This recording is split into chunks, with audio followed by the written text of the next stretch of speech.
Hello and welcome back to Storytime. Today I am continuing with my absolute favorite book, Redwall by Mr. Brian Jacques. Chapter 2. The high warm sun shone down on Clooney the Scourge. Clooney was coming. He was big and tough, an evil rat with ragged fur and curved, jagged teeth. He wore a black eye patch. His eye had been torn out in battle with a pike. Clooney had lost an eye. The pike had lost its life. Some said that Clooney was a Portuguese rat. Others said he came from the jungles far across the wide oceans. Nobody knew for sure. Clooney was a bilge rat, the biggest, most savage rodent that ever jumped from ship to shore. He was black, with gray and pink scars all over his huge, sleek body, from the tip of his wet nose up past his green and yellow slitted eye, across both his mean, tattered ears, down the length of his heavy, vermin-ridden back to the enormous whip-like tail which had earned him his title, Clooney the Scourge. Now he rode on the back of the hay wagon with his 500 followers, a mighty army of rats. Sewer rats, tavern rats, water rats, dockside rats. Clooney's army, fearing yet following him.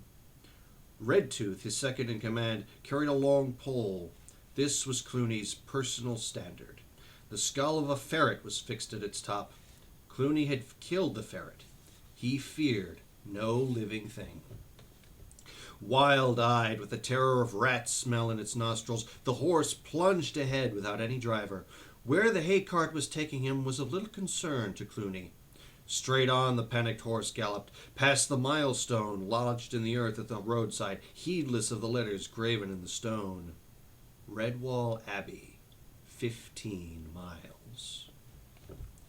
Clooney spat over the edge of the cart at two young rabbits playing in a field. Tasty little things. A pity the cart hadn't stopped yet, he thought. The high, warm sun shone down on Clooney the Scourge. Clooney was a god of war. Clooney was coming nearer. Chapter 3. Beneath the great hall of Redwall, candles burned bright in their sconces. This was the cavern hole of the mice. What a night it was going to be. Between them, Matthias and Brother Alf had caught and landed a fully grown grayling. They had fought and played the big fish for nearly 2 hours, finally wading into the shallows and dragging it to the bank. It was nearly 2 pounds in weight, a tribute to Brother Alf's angling skill, combined with the youthful muscle of Matthias and their joint enthusiasm. Constance the Badger had to be called. Gripping the fish in her strong jaws, she followed the two mice to the Abbey kitchen and delivered the catch for them. Then she made her farewells. They would see her at the Jubilee feast that evening, along with many other Mossflower residents who had been invited to share the festivities. Brother Alf and Matthias stood proudly beside their catch amid the culinary hustle and bustle until they were noticed by Friar Hugo. Busy as he was, the enormously fat Hugo, who would have no other title but that of friar, stopped what he was doing. Wiping the perspiration from his brow with a dandelion that he held with his tail, he waddled about inspecting the fish. Nice shiny scales, bright eyes, beautifully fresh. Friar Hugo smiled so joyously that his face disappeared amidst deep dimples. He shook Alf by the paw and clapped Matthias heartily on the back as he called out between chuckles, "Bring the white gooseberry wine. Fetch me some rosemary, thyme, beech nuts, and nutty, quickly. And now, friends, now," he squeaked, waving the dandelion wildly with his tail, "I, Hugo, will create a grayling a la Redwall, such as will melt in the mouth of mice. Fresh cream. I need lots of fresh cream. Bring some mint leaves, too." They left Friar Hugo ranting on, delirious in his joy, as they both went off to bathe and clean up, combing whiskers, curling tails, shining noses, and the 101 other grooming tasks that Redwall mice always performed in preparation for an epic feast. The rafters of Cavern Hole rang to the excited buzz and laughter of the assembled creatures, hedgehogs, moles, squirrels, woodland creatures, and mice of all kinds. field mice, hedge mice, dormice, even a family of poor little church mice. Kindly helpers scurried about, making everybody welcome. "Oh, hello there, Mrs. Church Mouse. Sit the children down. I'll get them some raspberry cordial. Oh, why, Mr. Bankful, so nice to see you. How's the back? Better now? Good. Here, try a drop of this peach and elderberry brandy." Matthias's young head was in a whirl. He could not remember being so happy in all his life. Winifred the Otter nudged him. "Oh, I say, Matthias, where's this giant grayling that you and old Alf hooked? By the claw, I wish I could land a beauty like that. Nearly a 2-pounder, wasn't it?" Matthias swelled with pride. Such praise, and from the champion fisher herself, an otter. Tim and Tess, the twin church mouse babes, felt Matthias's strong arm muscles and giggled aloud in admiration. He helped to serve them 2 portions of apple and mint ice cream. Such nice little twins. Was it only 3 months ago that he had helped Sister Stephanie to get them over tail rickets? How they had grown. Abbot Mortimer sat in his carved willow chair, beaming thanks as one by one the new arrivals laid their simple homemade gifts at his feet. An acorn chalice from a squirrel, fishbone combs from the otters, mossy bark sandals made by the moles, and many more fine presents too numerous to mention. The abbot shook his head in amazement. Even more guests were arriving. He beckoned Friar Hugo to his side. A whispered conference was held. Matthias could only hear snatches of the conversation. "Oh, don't worry, Father Abbot. There will be enough for all." "How are the cellar stocks, Hugo?" "Enough to flood the abbey pond, Father. And nuts. We must not run short of nuts. You name them, we've got them. Even candied chestnuts and acorn crunch. We could feed the district for a year." "Dairy produce?" "Oh, that. I've got a cheddar cheese that 4 badgers couldn't roll, plus 10 other varieties." Good. Thank you, Hugo. "Oh, we must thank Alf and young Matthias for that magnificent fish. What fine anglers they are. There's enough to keep the entire abbey going for a week. Excellent mice. Well done." Matthias blushed to his tail's end. "The otters! The otters!" A loud, jolly cry went up as 3 otters in clown costumes came bounding in. Such acrobatics! They tumbled, balanced, and gyrated, cavorting comically across the laden tabletops without upsetting so much as a single wine glass. They ended up hanging from the rafters by a strand of ivy to wild applause. Ambrose Spike the Hedgehog did his party piece. He amazed everyone with his feats of legerdemain. Eggs were taken from a squirrel's ear. A young mouse's tail stood up and danced like a snake.